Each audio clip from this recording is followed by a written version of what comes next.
kumwiyegurira.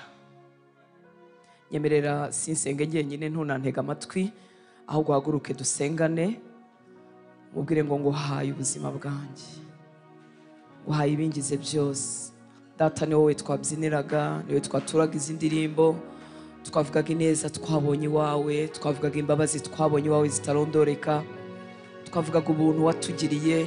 Hanyuma mu bagutaramira natwe tukaba turimo, mu bakubyinira natwe tukaba turimo, mu bahimbaza izina ryawe tukaba turimo, mu bahishuriwe urukundo rwawe tukaba turimo, mu bashobora kuza basiganwa bagana aho uri no mu gihe cy'imvura tukaba turimo. Twagize umugisha mwami w'aba, twagize ubuntu butagereranywa, twagize privilege, twagize amahirwe yo gutumirwa nawe, kandi uradushoboza, turitaba. Turagushima mwami w'aba, turagushimira ubuntu twaboneye imbere y'intebe yawe. Watweretse ineza, watweretse ineza tutaranakumenya, watweretse ineza tutaranababarirwa, watweretse ineza tukivurwa utari mu byaha byinshi, watweretse ineza tutanakumvira, watweretse ineza tutanakubaha. Uyu munsi sibwo tureka mwami w'aba, uyu munsi sibwo wadusiga hagati, uyu munsi sibwo wacikiriza ineza yawe hagati. Imitima yacu irahamanya n'umwuka wawe, yoko twahindutse abana b'Imana, ntabwo turi ibibyarwa, turabaragwa baraganwa na Kristo. Umugabane Kristo afite ni wowe wacu, umurage afite ni wowe wacu. Kugirirwa neza ni ibyacu, gutabarwa ni ibyacu, kubabarirwa ni ibyacu, byose ni umugabane wacu. Guhanagurwa amarira ku maso ni ibyacu, kuzuzwa n'ibyiringiro ni ibyacu, kugira amahoro atemba nk'uruzi ni umugabane wacu. Ntabwo dusabiriza kuko ni ibyacu, n'uburenganzira. Imigisha yose wayiduhereye muri Kristo Yesu.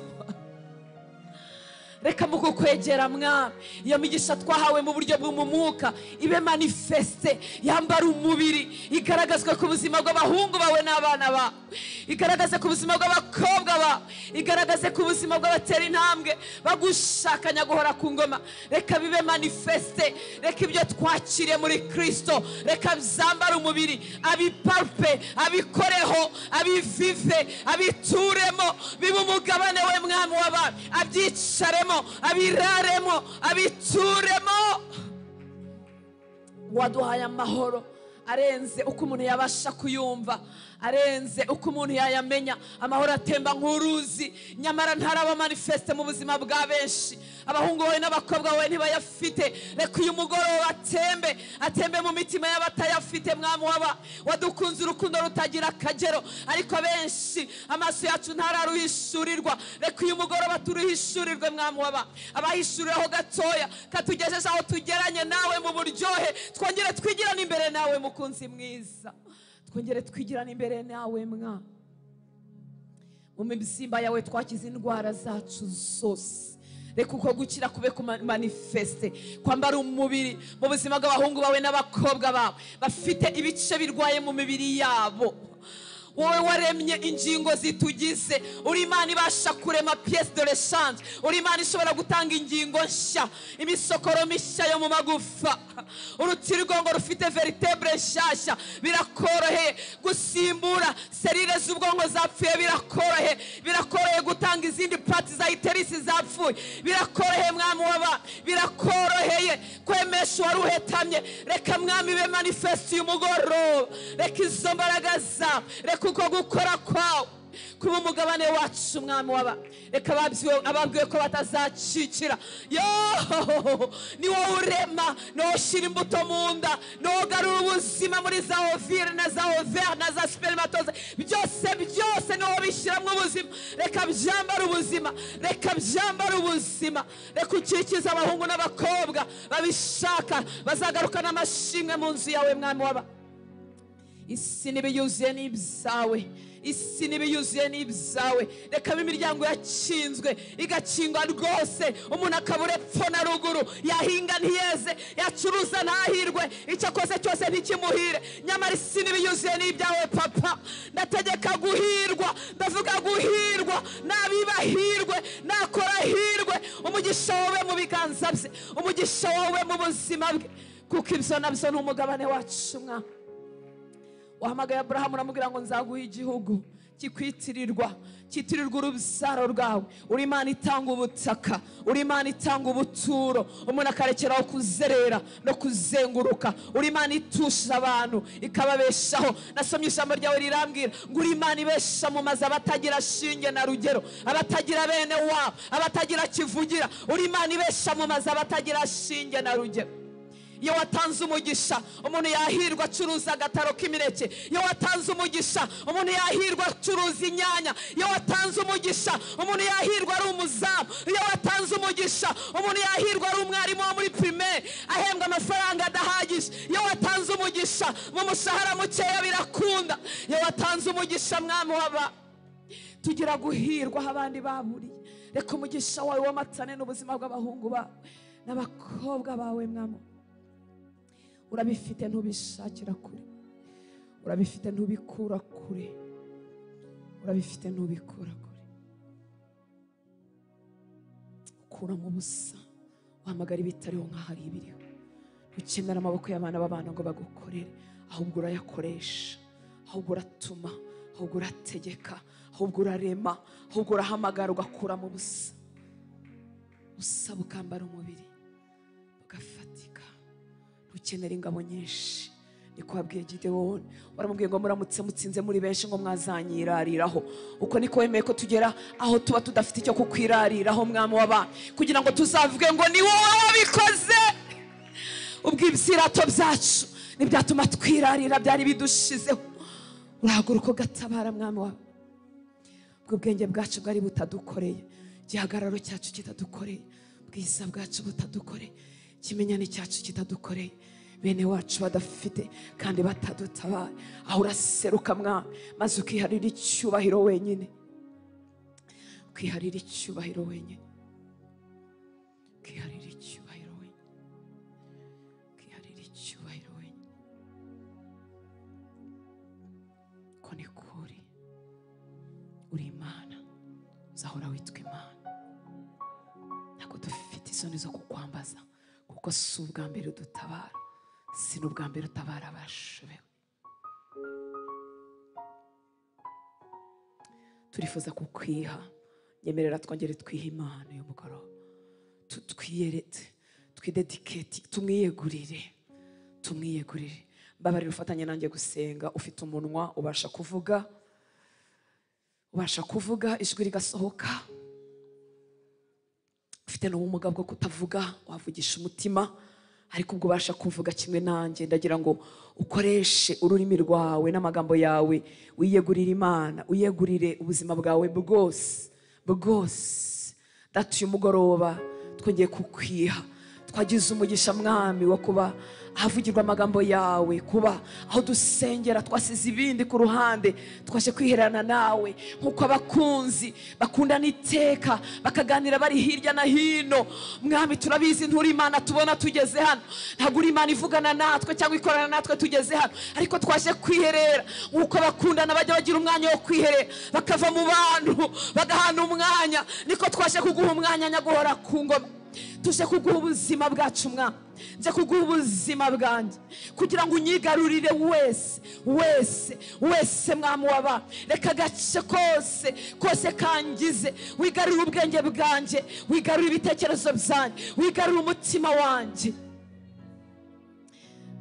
twigarurire mwami w'abana.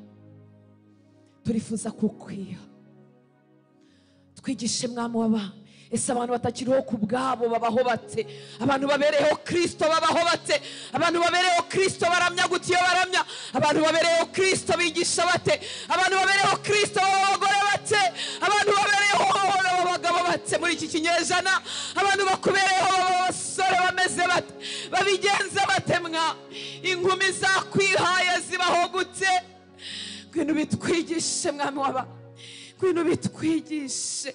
Abanyamafaranga ariko bakwihaye badatwawe n'amafaranga yabo babaho bate?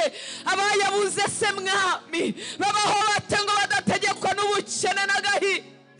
Ayiwe, babaho bate mwami ngo bitwigishe? Abafite gishyigikira babaho bate kugira ngo batishingikiriza kuba bashyigikiye. Abakomerwa amashyi babaho bate kugira ngo batishingikiriza kuri femu n'amashyi.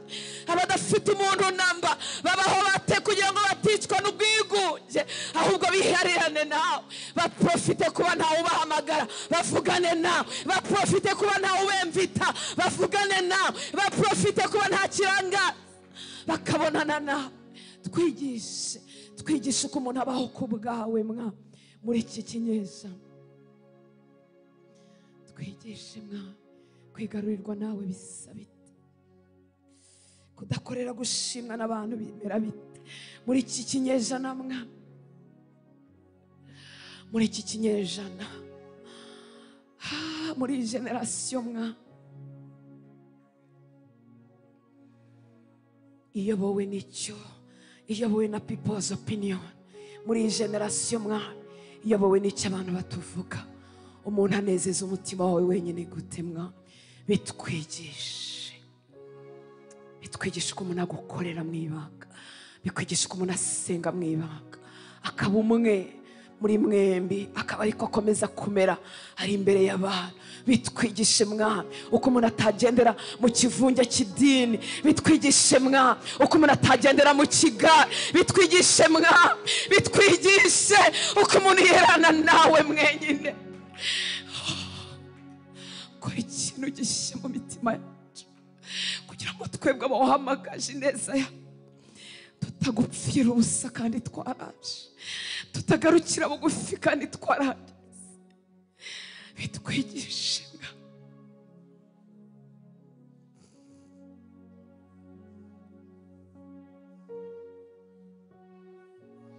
twigishe kwiherana nawe.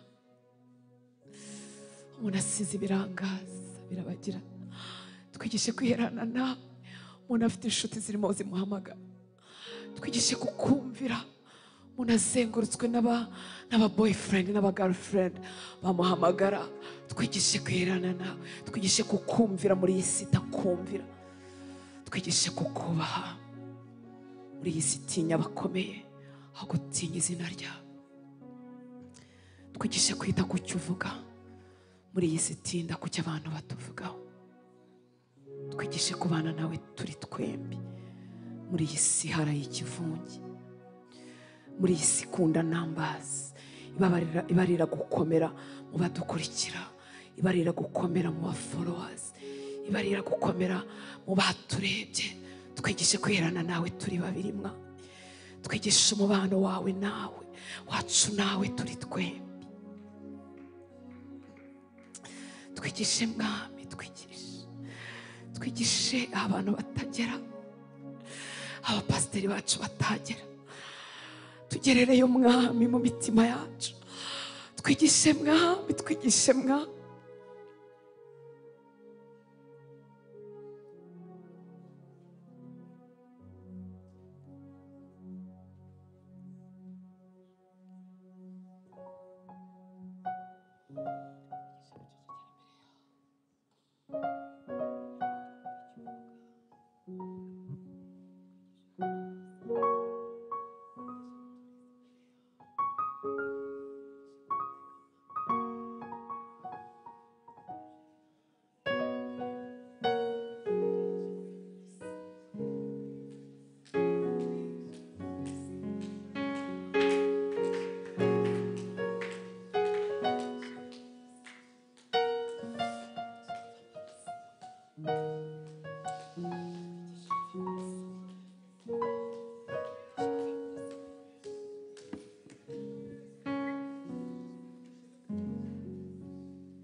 urakoze Mwami, urakoze ko utwifuza, urakoze ko udukunda, urakoze ko ukeneye ko tuvugana nawe, tugakorana nawe, tukabana nawe.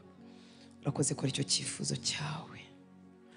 Urakoze ko utajya utumirira abantu ubusa. Turabizi ko twigirana imbere nawe umunsi ku munsi iyo tugize umwanya wo kwicara ku birenge byawe, ariko twihutishe Mwami. Iyi si icuza umwijima, abahungu n'abakobwa nibo uzakoresha kugira ngo batware umucyo wawe.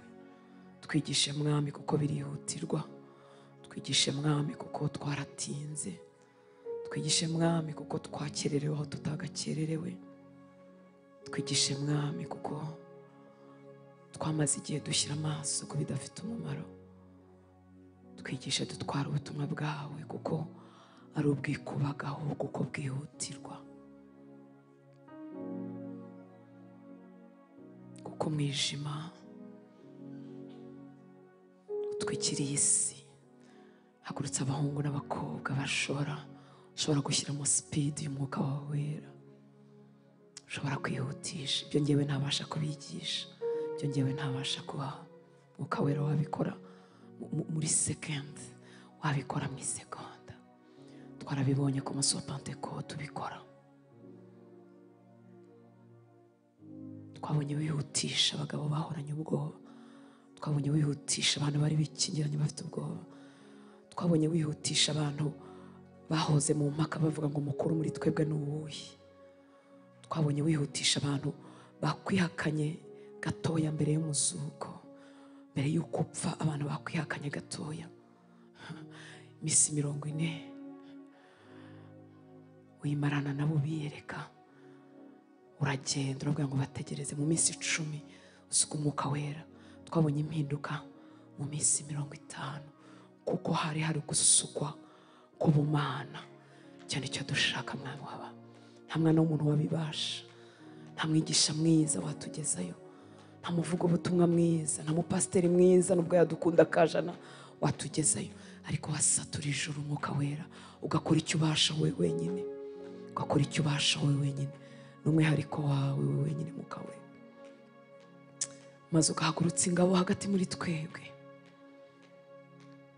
kugira ngo uzihe speed y'umwuka wawe wera n'ububasha bw'umwuka wawe wera n'imbaraga z'umwuka wawe wera, maze tukugendere.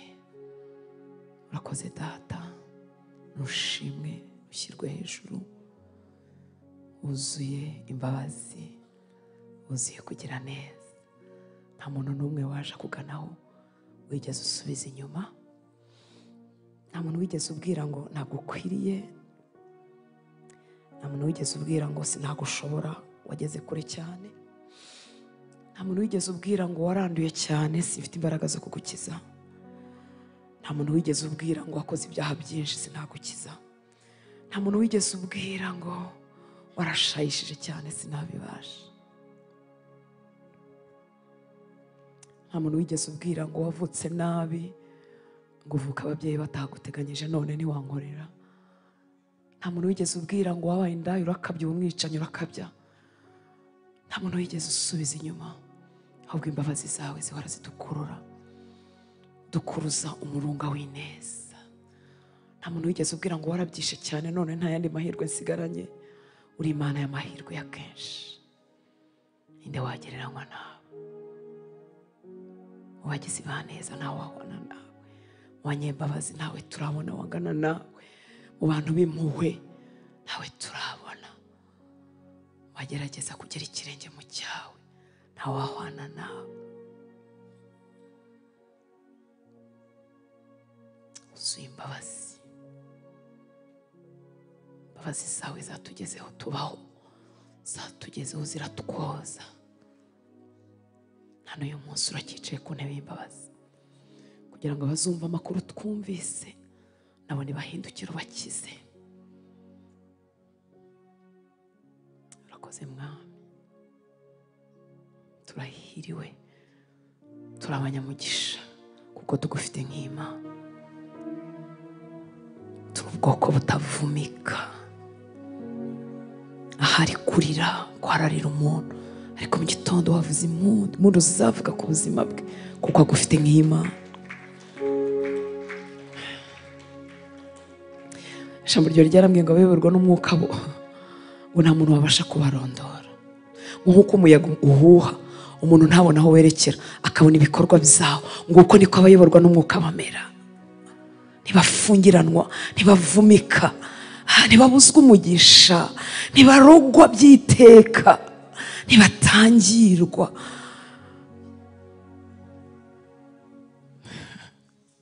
Umwanzi ntavugiriza impundu kunesha hejuru y'ubuzima bwawe. Uhora n'ijambo rya nyuma ku buzima bwawe. Ushimwe Mwami.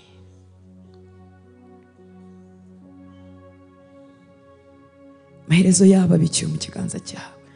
Amaherezo yabo ntabikiwe mu kiganza cy'umwanzi. Amaherezo yabo ntabikiwe mu kiganza cy'abasabira ibibi. Amaherezo yabo afitwe nawe. Nawe ufite akadomo. Yabaguye urababyutsa. Ngo nubwo bagwa karindwi urongera ukababyutsa. Uko niko abakiranutsi bamera. Ntibaherayo kubw'imbabazi zawe.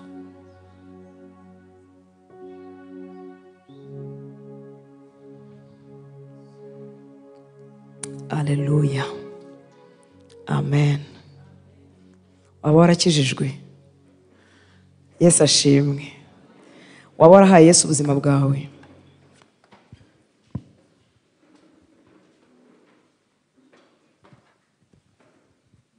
Vuga ngo yego cyangwa hoya. Byoroshye. Haleluya. Niba ari hoya ubivuge buhoro kugira ngo uwo mwicaranye yarazi ko ukijijwe atabimenya. Uze kwakira Yesu. Haleluya. Impamvu nkubwira ngo waba warakijijwe cyangwa utarakijijwe nuko reka mbabwire, niba warakijijwe, niba warahaye Yesu ubuzima bwawe, ukaba urimo ushaka Yesu, nakubwira ngo witinya, humura. Haleluya. Humura. Abakijijwe ntabwo baba ari abantu. Ni abana b'Imana. Abakijijwe si abantu, ni abana b'Imana. Unatinye kuvuga ngo ni Imana kugira ngo mutavuga ngo ni ukwishyira hejuru. Ariko nk'uko imbwa ibyara inki haleluya, niko Imana ibyara abana b'Imana. Turabitinya nyine tugahita tuvuga ngo abana b'Imana. Ariko niba warizeye Kristo ni ukuri humura. Haleluya. Nubwo byaba bisa nkaho Yesu atarimo gukora, marayika yabwiye abagore bari bagiye gushaka Yesu kumusiga amavuta kumva. Bari bagiye bazi ko basanze Yesu udakora ibitangaza.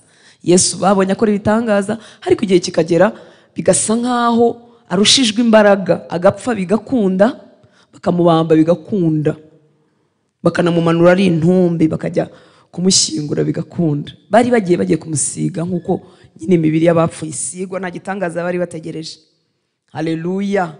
Ariko bahuye na marayika kumva arababwira ngo mwebweho ubwo mushaka Yesu wabambwe nimuhumure. Haleluya. Abashaka Yesu nimuhumure. Ngufitiye impuhwe n'imbabazi niba utarakizwa. Urimo urakererwa kandi urimo urahomba. Haleluya. Abari muri Kristo Yesu, ubuzima bwacu buri mu kiganza cye. Adufashe gutya ngo nta muntu n'umwe wabasha kutuvuvunuramo. Haleluya. Umuntu ufite imbaraga yashyize bajya banabikina bagashyira akantu mu kiganza ukabwira umwana cyangwa undi muntu mukina ngo narambure iyo nota yitware cyangwa iki. Icyo ni ikiganza cy'umuntu, kandi hari igihe turambura umusore w'ibigango wakoze siporo ntabwo nabasha kurambura intoki ze. Tekereza rero intoki za data. Haleluya. Ngo adufashe mu kiganza cye, nta muntu n'umwe wabasha kutuvuvunuramo. Kutabimenya nibyo bikwica byonyine kutabimenya. Babimenyera heza mu ijambo. Icyama mugakunda ijambo ry'Imana, urebe ukuntu wema. Warushaje ugeze nko muri 50. Reka niko kuvuga 50 ko ndazegereje. Ugeze muri Haleluya. Warushaje ugeze nko muri 65.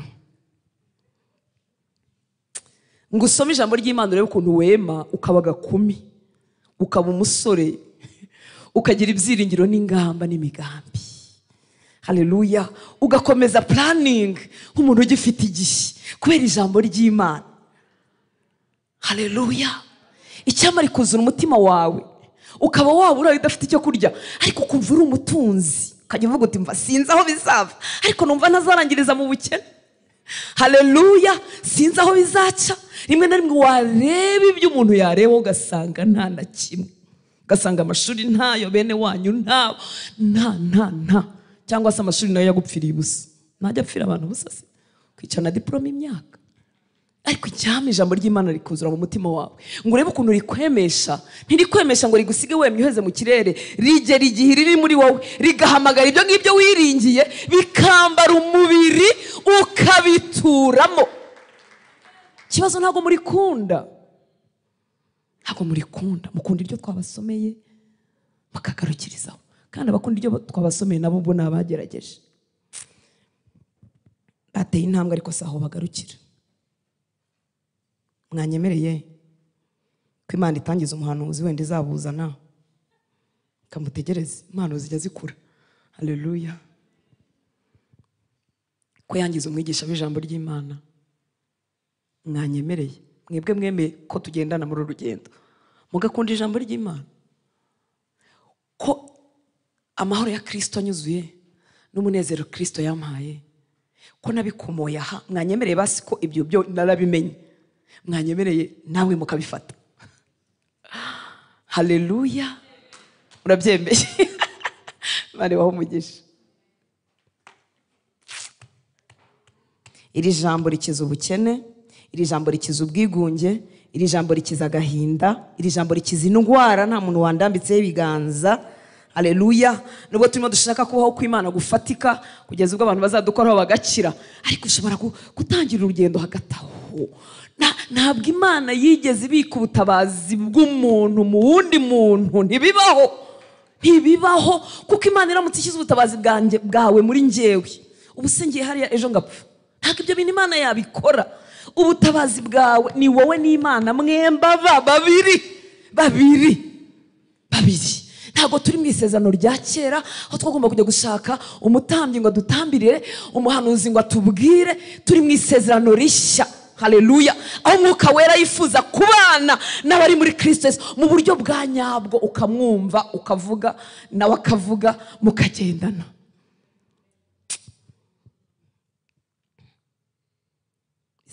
Bizageraho byinshi kandi birimo birinjira.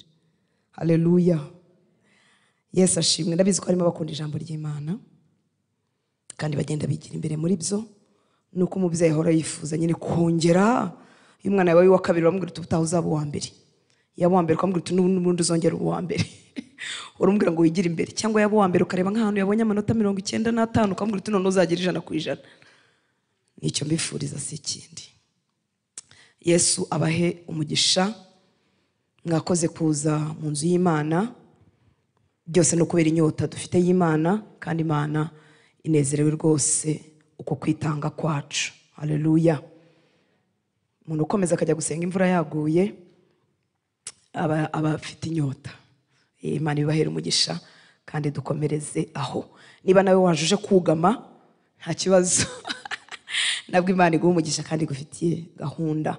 Nkuko PS yabitubwiye, amasengesho y'ubutaha tuzakorera ahandi. Hari abatari bahari kuwa gatatu ngo bazamure turebe abatarateranye natwe kuwa gatatu.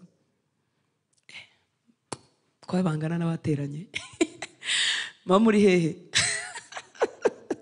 Mwagize akazi kenshi, niba ari akazi kenshi cyangwa nako impamvu yumvikana. Ariko niba ari impamvu waragennye kuterana kuwa gatatu gasimbuka undi kandi uri umurinzi ku nkiki. Niba uri umushyitsi wadusuye, Imana iguha umugisha ukaba ufite ahandi ujya kugaburira umwuka wawe, ibyo ni byiza rwose. Ariko niba uri umurinzi ku nkiki ukabuterana wa gatatu mugasimbuka undi gasimbuka undi, oya, kubw'ubuntu bw'Imana ndakwinginga ngo ujye uterana buri wa gatatu. Haleluya. Twabivuzeho ubushize ko tuzimuka abegereye Kacyiru Imana izabaha uburyo tujyane na hariya hirya aho tugiye Kicukiro hariya kuri Ahava River. Impamvu twimutse si yindi nuko tutabona uko dukomeza gukora amasengesho yacu y'iminsi 3 kubera ko iyi sare ifite umugisha wo kugira ministry nyinshi ziyiteraniramo. Kwa mbere baraterana, kwa kabiri, kwa kane, kwa gatanu, ku cyumweru. Rero niyo mpamvu twimutse kugira ngo dukomeze twisanzure kandi tuzi ko Umwami Imana azabitwaguriramo akabiduhera umugisha. Haleluya. Ni Kicukiro urenze Mount Kenya, ngira ngo icyapa cya bisi niho kiri kuri Mount Kenya, ukavamo ukazamuka igenda na bisi. Ahandi ni haruguru y'itoro rya New Life Bible Church ko bahazi, ni sari kurikiraho iberamo amakwe yitwa Ahava River. Nkuko nanone twabibasabye kuko azaba umunsi w'amasengesho ahantu hashyashya kuwa mbere, abazabigira umwanya bazaze kare tufatanye kuhategura. Imana ibibahere umugisha. Ngusaba kandi no gutumira abandi, cyane cyane utumire n'abakicukiro bajyaga bakubwira ko badafite itike, batumire baze tubane. Haleluya. Imana ibaha umugisha. Ubundi butumire nifuza kubaha muri kira cyumweru nanone hari igiterane cyitwa Shaya, sinzi niba hariho abakizi. Ni umurimo w'Imana, Imana yashyize ku mutima w'umudamu umukozi w'Imana witwa Florence Mugisha. Ni umudamu nyine wa Pastor Mugisha bo kuri New Life, guhamagarira abantu gusenga, kuba hamwe, guhuza umutima, dusaba Imana ububyutsi. Haleluya. N'ubushize cyarabaye, hajya habaho amasengesho kuri Zoom mu buryo butandukanye, ariko kizongera kuba muri ya weekend y'icyumweru gikurikiraho kuwa gatandatu no ku cyumweru kizabera kuri Omega Church Kagugu.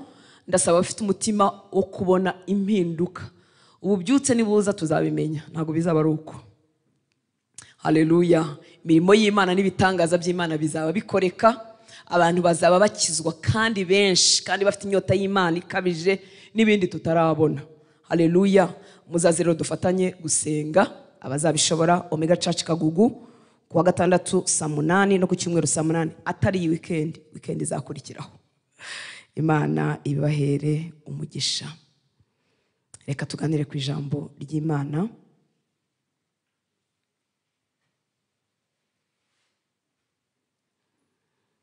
Turakomeza amagambo twatangiriyemo twavuze kuwa gatatu washize.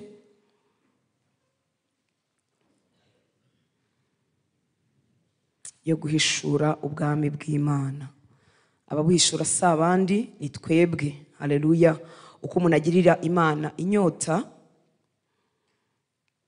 uko umuntu yitabira cyangwa yitaba ubutumire bw'Imana akagenda yigira imbere, Imana iraryoherwa ikamuhishurira ubwiza bwayo, ikamwuzuza kubaho kwayo.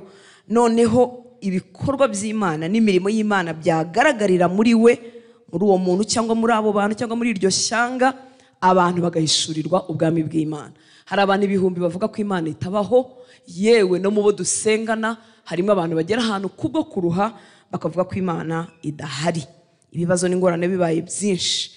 Rero Imana iteka yifuza kwihishurira ubwoko bwayo, guhishura ubwami bwayo. Ibikorana n'umuntu, ikabukarana n'abantu, nuko ibikora. Ntabwo imanuka ngo igendagende mu isi tuyirebe, ahubwo iteka irahagurutse, igahagurutsa umuntu, igahagurutsa abantu, hanyuma imirimo y'Imana igakoreka cyane, abantu bakabona iyo Mana. Haleluya. Mu gitabo cyo Kuva igice cya 6 umurongo wa 2 kugeza ku murongo wa 7, irindi tangazo nibagiwe, niba tutagira nimero yawe kandi uri umurinzi ku nkike ushaka ko tuyigira kugira ngo tujye kuba message zo kwibutsa, uze kuyandika hariya inyuma. Nkuko bavuze, niba warizeye Kristo ukaba utarabatizwa, nawe uze kuyandika kugira ngo tukubwire iminsi yo kwiga, bababwiye itariki y'umubatizo. Haleluya. Ikindi nabakangurira no kuba mu nyigisho za discipleship. Abafite inyota ndabinginze, abakijijwe vuba muze muzibemo. Abifuza, hari igihe utakijwe vuba aha ariko ukaba ukeneye shift, changement, impinduka mu buzima bwawe, ushaka kuva ahantu no kujya ahandi. Haleluya. Nabwo ni karibu. Biga ku wa mbere hano inyuma saa 11:30. Ariko iyo uje kwiga, ubuje kwiga, ntabwo ari nko mu materaniro ushobora kuza uyu munsi ugasiba ubutaha. Tuba twifuza ko wabikora mu buryo buri continue. ibyo byagufasha. Imana yo mu ijuru ibibahera umugisha, kandi umugisha abantu bari muri iryo shuri bakomeje gutwazanya kugira ngo bajye kwiga. Bifata umwanya, urumva ntago byoroshye, ariko no kwitanga. Imana ibahe umugisha. Reka dusome mu gitabo cyo Kuva igice cya 6 umurongo wa 2 tugeze ku murongo wa 7.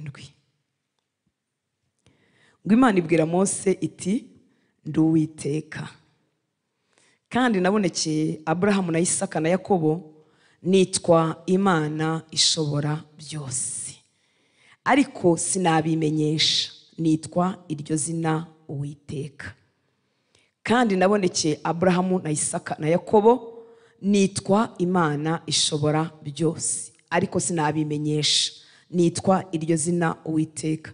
Dushatse hano twavuga ngo sinabimenyesha nkuko ngiye kukwimenyesha, kuko nabo bari barasogongeye ku bwiza bw'Imana, bari barayimenye nkuko turi bibone. Ngo kandi nakomeje isezerano ryanjye nabo. Ibi byonyine biratwereka ko bayibonye. Haleluya. Kandi nakomeje isezerano ryanjye nabo ko nzabaha igihugu cy'i Kanani, igihugu cy'ubusuhuke bwabo basuhukiyemo. Ngo kandi numvise umuntu w'Abisiraheli Abanyegiputa bazitiriye mu buretwa, nibuka isezerano ryanjye. Urumva ko hari ubundi busabane nanone Imana yari ifitanye na Aburahamu na Isaka na Yakobo.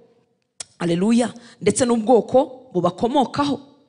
Imana irimo irivugira ubwayo ngo nakomeje isezerano ryanjye nabo, babwira ko nzabaha igihugu cy'i Kanani, igihugu cy'ubusuhuke bwabo basuhukiyemo. Ngo kandi numvise umuntu w'Abisiraheli. Aho ntago Imana yakumva umuntu wawe ngo uvuge ngo Imana ntimuziranye. Baraziranye, ariko ngo twagiye tubivuga, Imana yifuza guhora ituzamurira ku yindi level yo kuhishurirwa, ku yindi level yo kuyimenya. Ngo kandi numvise umuntu w'Abisiraheli Abanyegiputa bazitiriye mu buretwa, nibuka isezerano ryanjye. Nuko bwira Abisiraheli yuko ndi Uwiteka, kandi nzabatura imitwaro Abanyegiputa babakorera. Imana nawe igutura uyu mugoroba. Mbakure mu buretwa babakoresha, mbacunguze ukuboko kurambutse n'ibihano bikomeye. Imana ni nziza. Ngo kandi nzabazana mu bwoko bwanjye, nanjye mbabere Imana. Niho muzamenya ko ndi Uwiteka Imana yanyu, ibatuye imitwaro Abanyegiputa babakorera, ikabakura muri bo. Haleluya. Nakomeje kugeza hano hepfo kubera ko numvaga biryoshye, ariko ubundi aho nashakaga ni kuri hariya habanza 2 kugeza kuri 3. Imana ibwira Mose iti, ndi Uwiteka.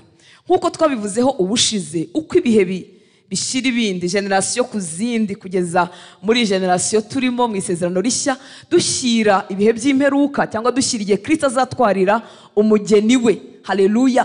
Imana ntago yifuza kumanura ibyo yari amaze guha abantu n'uburyo yari amaze kwishira abantu, ahubwo yifuza kuzamuraho. Haleluya.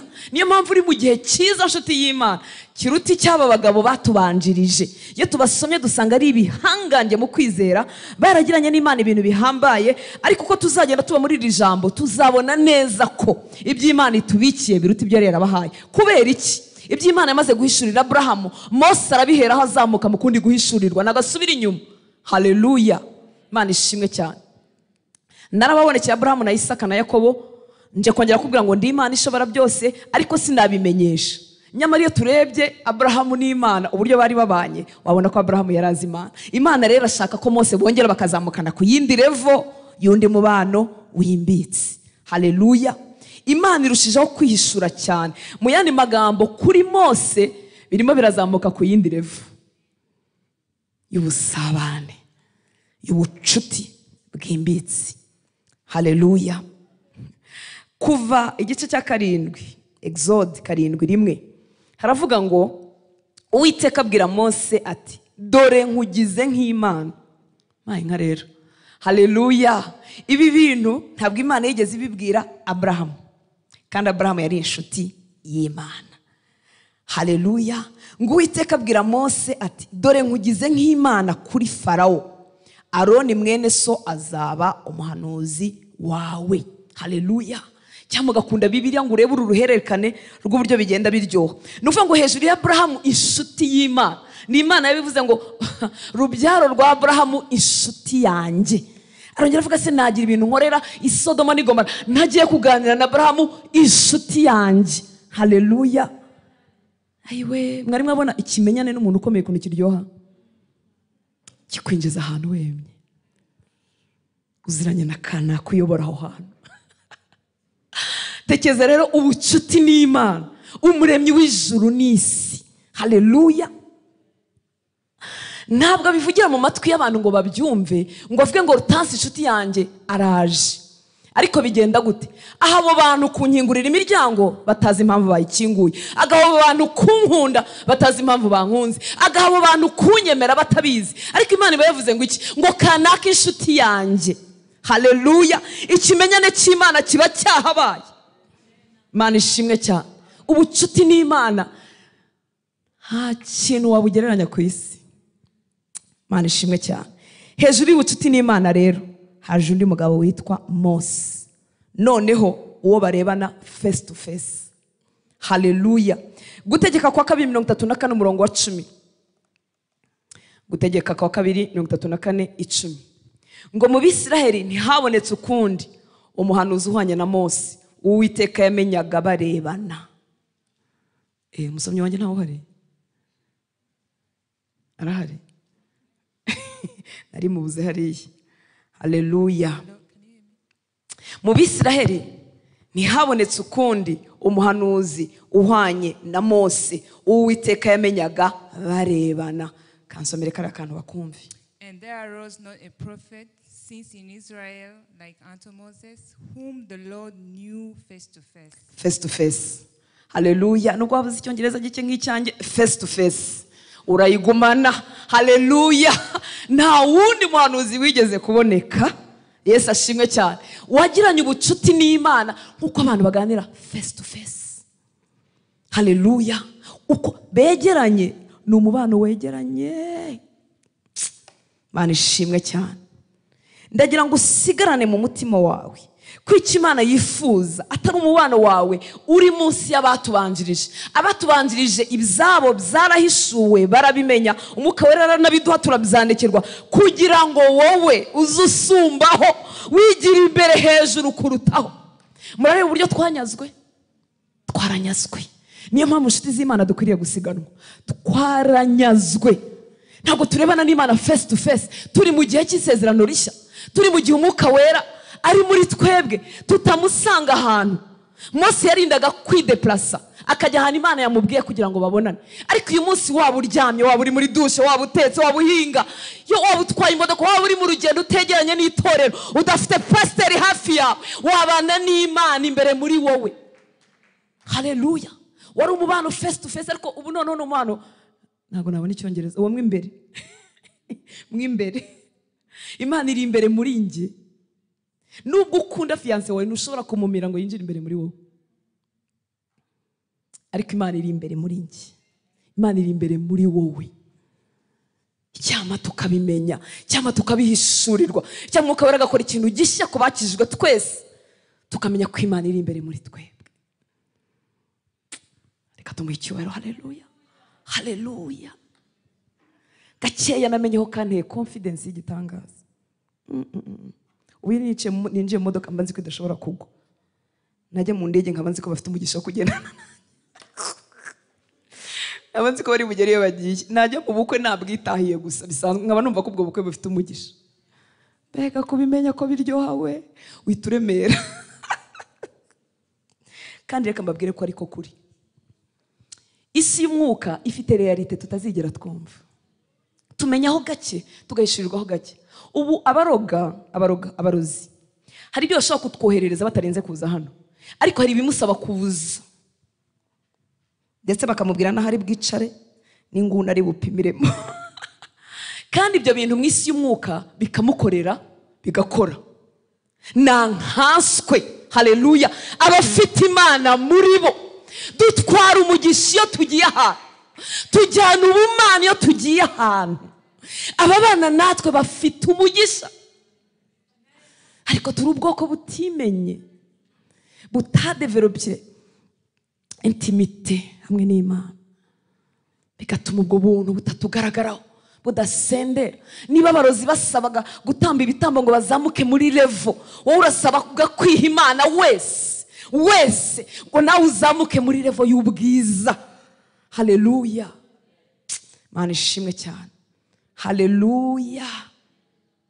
Mu Bisiraheli ntabwo habonetse undi muhanuzi wabanye n'Imana face to face. Imana rero yari yareretse Aburahamu mu buryo bumwe cyangwa imuhishura izina ryayo mu buryo bumwe, ariko bigeze kuri Mose bizamutse mu yindi level. Haleluya. Indi level ya intimacy, indi level ya intimity, indi level y'ubusabane bucengeye buryoshye bwimbitse.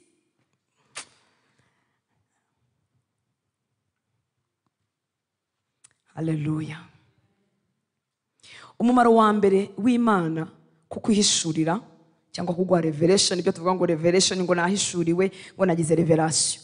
Umumaro wa mbere, waba usoma Bibiliya, waba ari mu ndirimbo, yaba umuntu yigisha, hari igihe umuntu agira revelation kandi asanga ngo icyo kintu ariko akumva aragihishuriwe. Umumaro wa mbere rero w'Imana kutwihishurira, haleluya, ibishaka relationship, ibishaka ubusabane. Ubusabane bugusunikira hehe? Mu guhinduka. Relationship igusunikira muri transformation. Haleluya. Nta kintu byungura, nta n'ikintu byamarira Imana, nta nubwo inabishaka ko twatunga inyuguti gusa. Noneho ngo usange Bibiliya ni amagambo just, n'ubumenyi hejuru y'ubundi, ni principe, ni simbizi, ubumenyi hejuru y'ubundi. Iminsi maze mu gakiza nabonye abantu bafite ubumenyi ariko babuze ubusabane. Nasanze rero nanone n'abaswa badafite ubumenyi ariko bafite ubusabane. Haleluya. Si urwitwazo rwo kuba umuswa no kutiga Bibiliya. Yesu ashimwe cyane, Imana ishimwe.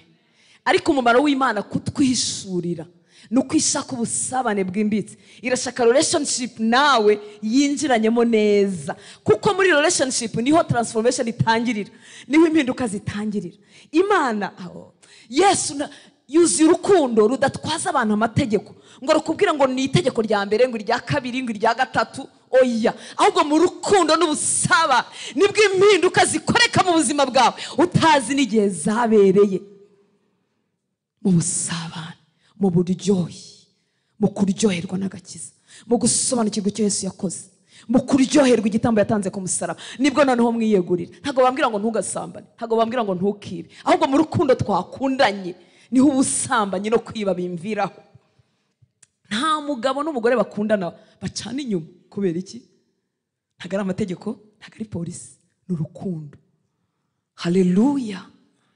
Haleluya. Ikibazo rero ntukagire utya, ntukagire utya. Ahubwo ngwino agutegeye amaboko, aragukunze cyane, arashaka kumwinjirana mu busaba ngo uryoherwe n'urwo yagukunze, bikubera imbaraga zo kudatwarwa n'ibyisi, akurutire byose. Haleluya.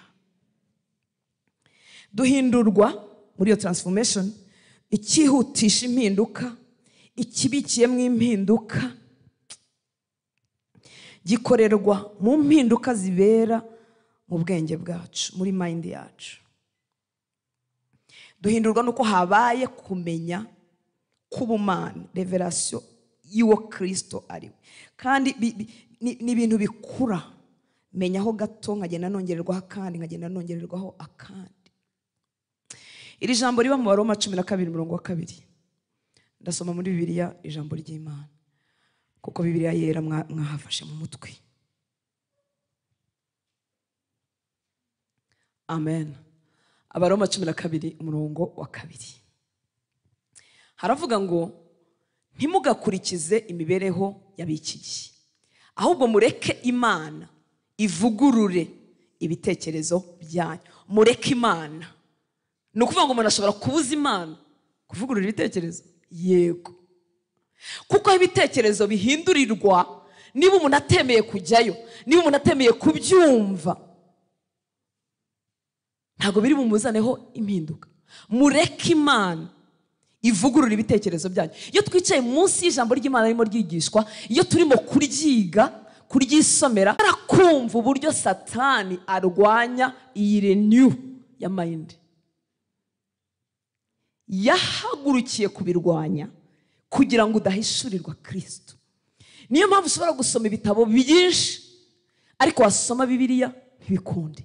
Niyo mpamvu ugambira gusoma Bibiliya buri munsi, ukayisoma uyu munsi ukamara ukwezi, kuko arabizi umwanzi azi icyo guhindura. Niyo mpamvu abikomejeho cyane bitagukundira. Haleluya. Haleluya. Haleluya. Nanjye ubabwira uzi ko ntiga Bibiliya ku rugero nshaka, uzi ko nyashyira amasaha yo kuyiga ntibikunde, akagira utuntu dupopinga muri telefoni nkaba ndagiye.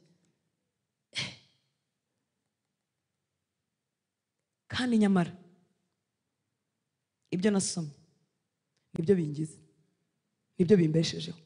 Ariko urugamba rurakomeye cyane ku buryo bisaba kumenya ko ari urugamba, ukamenya ko ukeneye kwiyegurira Imana, kwiha Imana igahindura ibitekerezo byawe, ukabigiramo uruhare. Abarokore benshi bavuga amasengesho papa papa papa papa, babaze kugira ijambo mu mitima yabo. Reka da, kuko umwanzi arabizi ko amasengesho papa papa papa atarimo ibyo Imana yavuze ntacyo azamutwara, kuko Imana ikurikira ijambo ryayo kugira ngo irisohoze. Ntabwo ikurikira amarangamutima ya Hortense kubwira Imana ngo Mana ngo urumva ngo ndababaye rero, ngo Mana ngo niba utabyitayeho ngo ngewe rero ngo mbivuyemo. Reka reka reka, iryo sinashwe ashwi ashwi ashwi.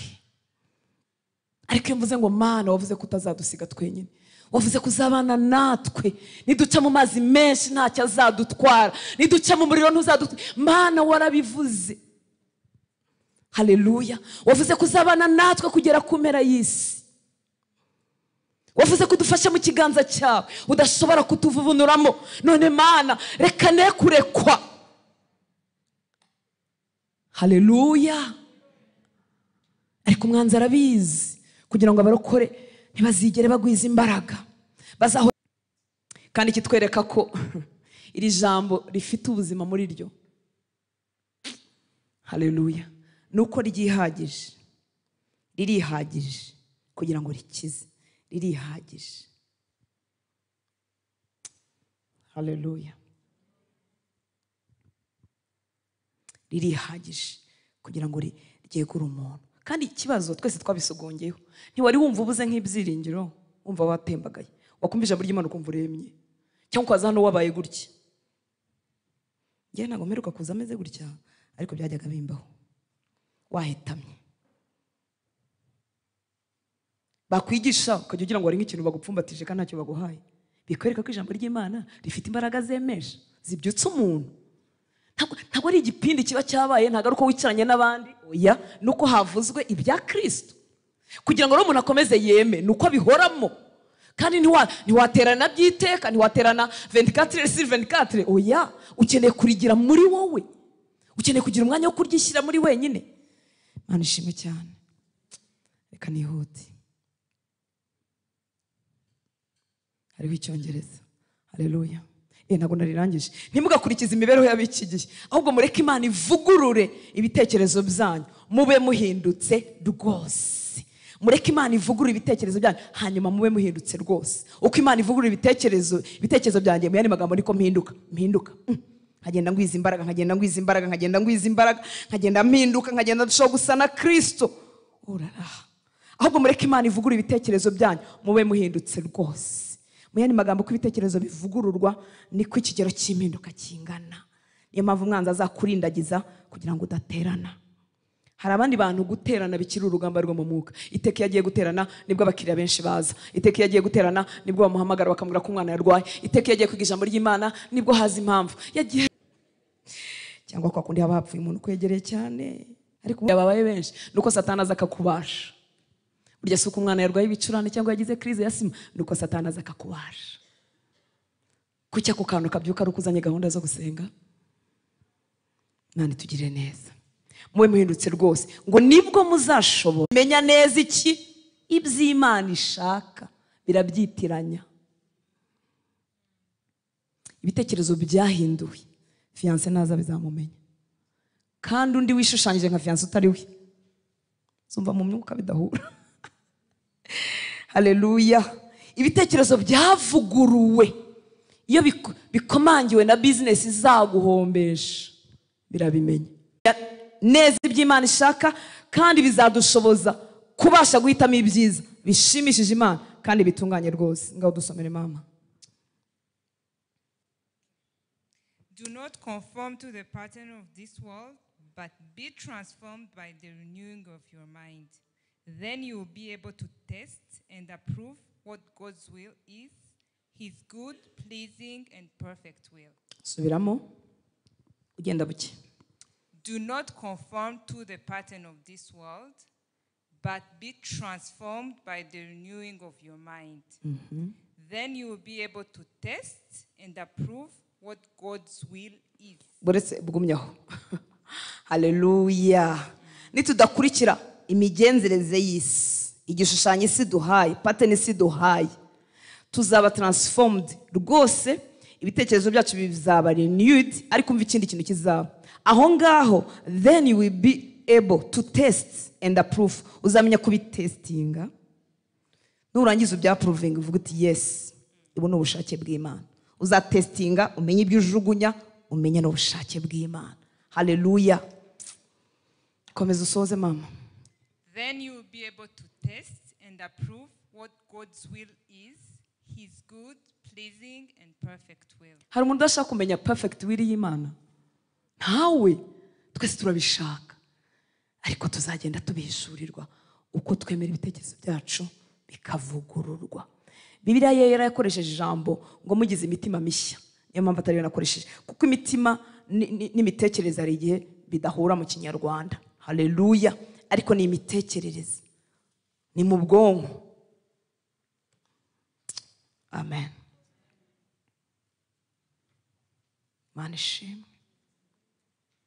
Iyi Imana iduhaye ihishurirwa ryayo, ibidutumira, ibiduha invitation, ibiduha ubutumire bwo kongera kwigirana imbere nayo. Iduhishurira ibintu birimo akandi kantu gahishwemo kugira ngo ugire amashyushyu n'amatsiko no kunyoterwa, wongere wigire imbere, murushaho noneho gusabana. Haleluya. Ibidutumira kwigira imbere. Avuga ati iyo ugize akareverasiyo gatoya, agahishurirwa gatoya, kumenya Imana aho gatoya, kubona ineza y'Imana aho gatoya, babibikiwemo invitation, ubutumire bugutumira ngo ngera wigire imbere, ongera wigire imbere, nongere nkwereke ibindi birushijeho kuba byiza, birushijeho kwimbika, twongere tugirana ubusabane burushijeho kuba deep.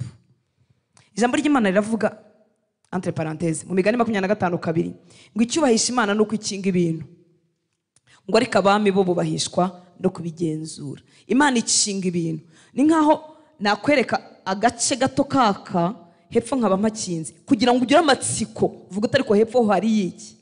Muranyumva nshuti z'Imana? Ntabwo ibikinga kubw'impamvu zo kubikinga, ahubwo bikinga kugira ngo wongere wigire imbere, ugire amatsiko, urushaho kubishaka. Urugero, iyo ugize inzozi ntusobanukirwe icyo zivuze. Abenshi nabahita bahamagara abantu, sobanurira izi nzozi. Mva narose, nabonye ndimo nsarura cyangwa nabonye inka nyinshi, cyangwa nabonye simbizi, cyangwa nabonye ngenda, nabonye se umukozi w'Imana runaka, nabonye mbwira nsobanurire.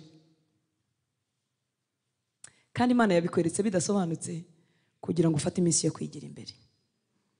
Irimo irakureshya kugira ngo wigire imbere mu busabane, wongere ukore, uvuga uti Imana hari ibintu nabonye ariko sinabisobanukiwe. Bigutere gushyiraho umunsi wo gusenga, bigutere gushyiraho umunsi wo kwiriza, bigutere kwikingirana mu cyumba, Imana yongere ibirakubonye. Haleluya. Umva impamvu udakwiriye no kubaza abantu inzozi. Nuzibaza uyu azakubwira bimwe, nuzibaza undi akubwira ibitandukanye, nuzibaza undi akubwira ibitandukanye. Kereka ibintu bimwe abarokore bahimbye bagize rusange, ngo irose imbwa ngo ubwo bari ubusambanyi, bashyizeho akadomo barabyemeza. Kandi ushobora kuba warose imbwa ziwanyu cyangwa waciye ahantu zikakukanga. Hari ibintu bafite, ibindi nikira. Iyo uterera umusozi, icyo kiba ari ikigeragezo. Kandi ushobora gutera umusozi ndimo nzamurwa mu bundi bwiza. Mbese twarabifashe tubishyiraho akadomo, turabyemeza ngo nuko bimeze. Nyamara Imana ibiguhaye agahishurirwa kugira ngo wongere wigirane imbere nayo. Haleluya. Uyibaza uti Imana ko ntabisobanukiwe, ibirakubonye kuko iragukunda, irashaka mubana mu busabane bwimbitse. Imana itugirire neza. Haleluya. Imana ishimwe cyane. Gutegeka kwa 2:29 mu Kinyarwanda 28, mu Cyongereza 29. Gutegeka kwa 2:29-28 haravuga ngo ibihishwe n'iby'Uwiteka Imana yacu, ariko ibyahishuwe, ibyamaze kwerekanwa, iby'Imana yeretse abatubanjirije, ibyo Mose yamenye, ibyo Abrahamu yamenye, ibyo ba Yosuwa bamenye, ibyo ba Paulo bamenye, ni ibyacu n'urubyaro rwacu. Mu yandi magambo, ibyamaze kwerekanwa no kumenyekana ni ibyacu na za generasiyo zizakurikiraho iteka. Haleluya. Niyo mpamvu Imana yifuza ko wowe warengaho, bagushyiraho fondasiyo, bagushyiraho esikariye, bakubwira ibyo babonye kuma, bakubwira amahishurirwa bamenye. Imana yifuza ko yahagararaho ukongera ugatumbira Yesu akaguhishurira ubundi bwira, mugakorana mu rwego rurenze urwo bakoreyemo. Haleluya. 29 mu Cyongereza. The secret things belong to the Lord our God, but the things revealed belong to us and to our children forever, that we may follow all the words of this law. Haleluya. Imana yagitanga amahishurirwa, irihishura, iragaragara kugira ngo bibi byacu. Hanyuma ibyo nahawe generasiyo zizankurikira cyangwa mwebwe ndimo mbwira namwe ni ibyanyu, kugira ngo bibatere kubaha Imana. Kandi kuko twabihawe ntitukwiriye kugarukira aho ngaho, ahubwo dukwiriye kongera tukigira imbere. Haleluya. Ndagusengera uyu munsi guhishurirwe urukundo rwa Kristo, rugukururire guhura no kubaho kwe kwinshi. Biradukwiriye ko abari muri Kristo Yesu umunsi ku munsi twongererwa measure, twongererwa igipimo cyo guhishurirwa urukundo rwa Kristo. Paulo yandikiye Efeso 3:19. Bino ni birangira, reka tugarukiriza Efeso 3:19. Ngo mumenye n'urukundo rwa Kristo ruruta uko rumenywa. Murumenye kandi ruruta uko rumenywa. Ngo mwuzuzwe kugeza ku kuzura kw'Imana. Haleluya. Mumenye urukundo rwa Kristo ruruta uko rumenywa. Ngo mwuzuzwe kugeza ku kuzura kw'Imana. Somera mu Cyongereza. Ntacyo mufite? Nyisomere. Hallelujah. And to know this love that mana yanjye surpasses, ndayivuga ngo iki? Surpasses. Ni gitangaza. Nta Cyongereza mufite? Ya. Ndimo ndasoma ngo ni surpasses. That surpasses knowledge. That you may be filled to the measure of all the fullness of God. Reka nsubiremo. Kara kajambo kavuga ngo iki? Surpasses. And to know this love that surpasses knowledge, that you may be filled to the measure of the fullness of God. Umva ibintu Imana itwifuriza. Mwumva ukuntu bitangaje. Kandi nsubire mu Kinyarwanda. Akumusi Cyongereza cyaje. Mumenye n'urukundo rwa Kristo ruruta uko rumenywa. Ni ukuvuga ngo ni urukundo Imana iduha umugisha wo kurumenya, nyamara rusumba comprehension, rusumba comprehension, rusumba imyumvire ya muntu. Niyo mpamvu iyo umuntu yakundanye n'Imana mu maso y'abatabizi babona yarasaze. What's wrong with him? Cyangwa with her? Yabaye iki? Komeze nk'umusazi arasiganwa ajya hehe? Uko niko mu Kristo byagenze. Ngo yafaga mu gihugu cya rimbukiro, bibaze se ko nta kintu cyabaye. Nta kintu cyari cyabaye iwabo. Yarameze nk'umusazi. Usize umugore n'abana, usize ubutunzi, wabaye iki? Ni urukundo rurenze comprehension ya muntu, rurenze comprehension. Ariko Imana mu mbabazi zayo, twebwe abo muri Kristo Yesu, iduha gusogongera tukamenyaho urwo rukundo ngo rurenze uko rumenywa. Warusogongeye wese abameze nk'umusinzi. Haleluya. Afite ibyiringiro bitagajuka, afite umunezero Mana yanjye. Isi ishobora kumujomba, ishobora kumukanda, ariko ntahera hasi, ameze nk'agatenesi. Kandi bitari bya bindi bya motivation speaker, kuko aba motivation speaker nabo baratumotivatinga tukabyuka. No. Iby'uru rukundo birimwo ubuzima. Motivation speaker ashobora kumotivatinga yagenda akiyahura. Abaririmbyi baba star bakomeye, aririmba asa nk'ufite umunezero, akaririmba ashyizemo imbaraga, ariko bigasaba ko banza gushyiramo akantu kugira ngo agire imbaraga zo kubanezeza, kuko nta munezero afite. Umunezero ukuruba muri Kristo Yesu. Haleluya. Imana yaradusogongeje. Iriya ni indi version y'ihorere. Haleluya. Imana ishimwe cyane. Kugira ngo tumenye urukundo rwa Kristo ruruta uko rumenywa. Hanyuma rero ngumva iyo umuntu arumenye uko bimugendera. Ngo mwuzuzwe. Haleluya. That you may be filled. uko tumenya urukundo, uko twongererwaho meja, igipimo cyo kumenya urukundo rwa Kristo. Hari undi mwuzuro wisuka mu buzima bwawe, umwuzuro w'ubumana. Haleluya! Niyo mpamvu abari muri Kristo Yesu bararemereye. Mana ishimwe cyane. Ariko weight yabo, ibipimo byabo, kuremera kwabo mu isi y'umwuka kuzadepanda ku gipimo cy'urukundo rwa Kristo bahishuriwe. Niyo mpamvu abanyamadini batabifite kandi bafite Bibiliya mu mitima yabo, nako mu mutwe wabo. Bamwe muri bo bazi ijambo ry'Imana, bazi ibitabo n'ababyanditse, na background n'amateka n'imyaka n'amategeko, ariko ntibahishuriwe urukundo rwa Kristo. Mana ishimwe cyane. Kereka iyo binjiye muri iryo jambo bajyanye umutima umeze nk'uw'umwana, ngo kuko ibyo ngibyo abihisha abanyabwenge, abihishurira abaswa, bafite inzara n'inyota yo gukiranuka. Abajya muri biro bavuga ngo Mana nyigisha, nyigisha, ndashaka kukumenya. Ntabwo bagenda bavuga ngo ibi twari tubizi, twari dusanzwe tubizi, hari ubivuga neza kurusha, njyewe rero nabivuga neza kurusha. Bajyana umutima ushonje, ushonje kumenya Imana. Hanyuma Imana nayo ikabakorera ikintu gitangaje. That you may be filled. To know iyi love, kumenya uru rukundo rurenze uko rwamenywa, kugira ngo mwuzuzwe.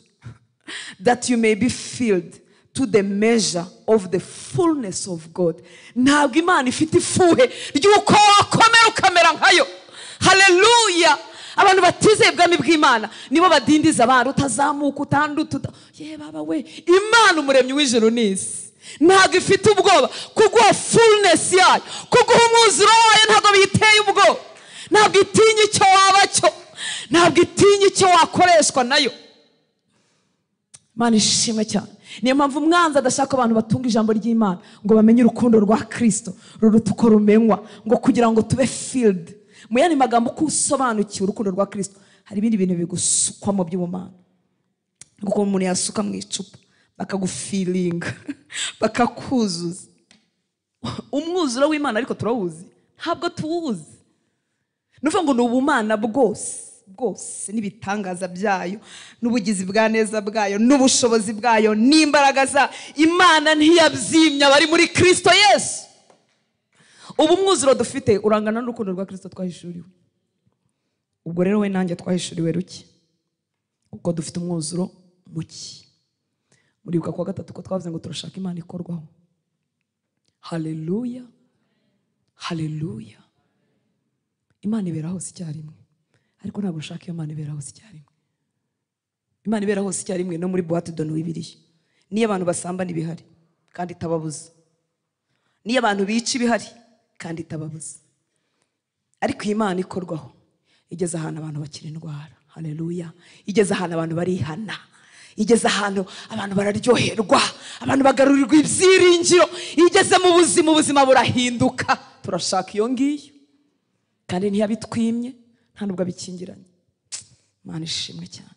Urukundo rusumba comprehension ya muntu, urukundo rusumba gusobanukirwa comprehension ya muntu. Ariko Imana ikaduha kurumenya kugira ngo itwuzuze kugeza ku mwuzuro wayo, kugeza ku kuzura kw'Imana. Haleluya. Iyi Imana eri infini, this infinite God, Imana idafite aho igarukira. Haleluya. Ikatwemera kuyegera ngo dusangire akamero kayo, dusangire nature yayo, ikakwemera we nanjye abantu bo. Reka ngusigemo akantu ka nyuma dusoze. Tugarutse kuri Mose, yari yahamagariwe umurimo uteye ubwoba, ariko yaritabye. Iyo tubisoma ko byamaze kuba twumva ntacyo bitwaye. Mose Imana yaramubwiye genda n'inkoni yawe. Kandi imagine kugenda n'inkoni ugiye gutera igihugu gifite ingabo, murumva atari ubupfu?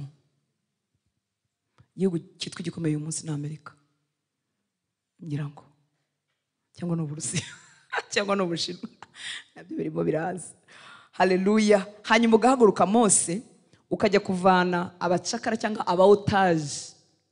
Otage niko bavuga, hostage, imfungwa zafatiwe mu Burusiya cyangwa muri Amerika. Hanyuma wowe ukaza n'inkoni yawe umeze nk'umushumba. Murumva atari ubupfu? umushumba uvuye mu Mutara n'inkoni yayindi baba barashishuye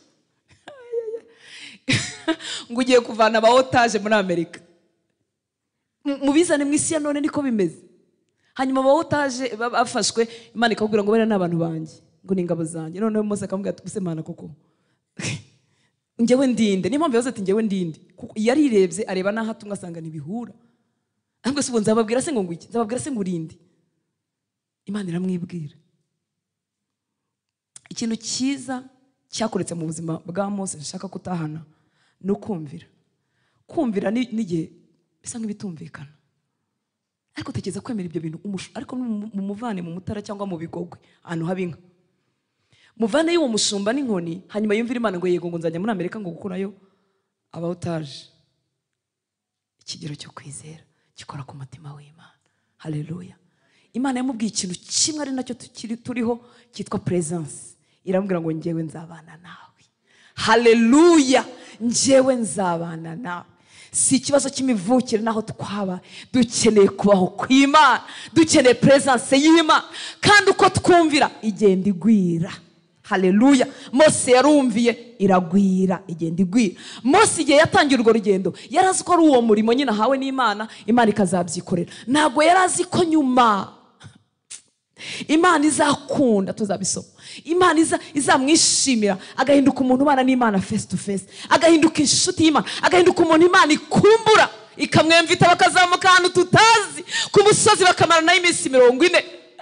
Iminsi 40 uri kumwe n'Imana amaso ku maso. Nuvuga ibyo twandikiwe ni bike. Ibyo twandikiwe ni bike. Kumvira gusa kwamuhinduye umutoni w'Imana. Kwamuhinduye Imana ikumbura kubana nawe, ikamutumira ngo garuka. Akamanuka n'umujinya, akamena ya mategeko, Imana ikongera ikamubwira ati garuka, twongeye twigumanire indi minsi 40. Haleluya. Imana irangije iravuga ngo nta wundi muntu nabaho n'abandi bahanuzi nta uzahwana na Mose. Twibonaniraga face to face, tukaganira nk'uko umuntu aganira n'inshuti. Mose nawe aragenda asinda presence y'Imana. Aravuga ati ndabizi ko abamarayika bagira imbaraga bashobora kutujyana bakatugezayo, ariko nutagendana natwe ntudukure ino. Reka twifuza uburokore bufite kubaho kw'Imana, uburokore butari igipindi n'ikigari, uburokore butari ukumenyekana, uburokore butari kuvuga ngo mfite amavideo, ariko ayo mavideo ko azakora ishyano.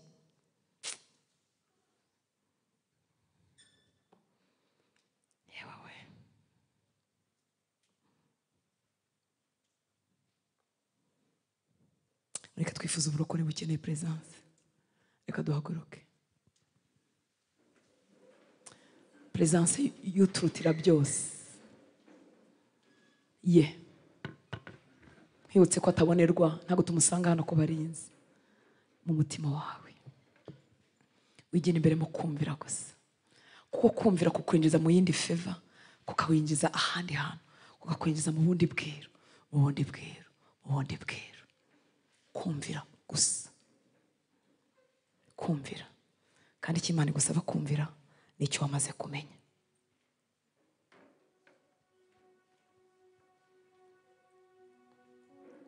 Umwihi.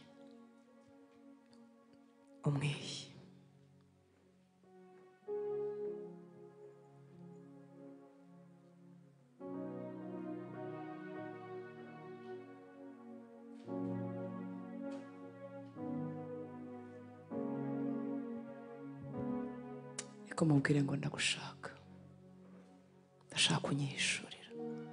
Ushobora gusenga ayo magambo, ndashaka ko twigirana imbere. Nyishurira birenzeho, nyigisha kukumvira, nyigisha kukwiha.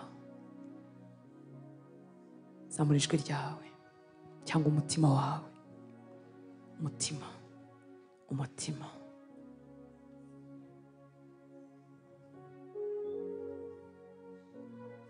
Nyigisha kukwiha, nyigisha gukunda presence yawe kuruta ibindi bintu byose. Nyigisha kukumvira. Numbwira icyiza gikwiriye abana bawe, nyakire, nyibemo. Nyigisha. reka ubucuti bwanjye nawe bwapfiriye uyu munsi wongera unyegure kubw'imbabazi zawe. Reka tumubwira tweguza amaboko ye y'ineza aho ubucuti bwapfiriye, umubano ujya upfa, abantu bakaburana bakibagirana ntibakominike.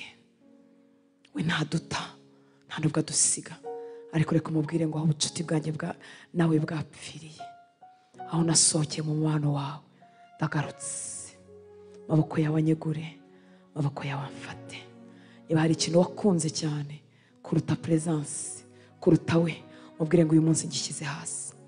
Niba warakunze icyo abantu bavuga, ukakunda kunezeza abantu, ukakunda kunezeza umubiri wawe kuruta kumunezeza, reka tumubwire ngo tubishyize hasi uyu mugoroba.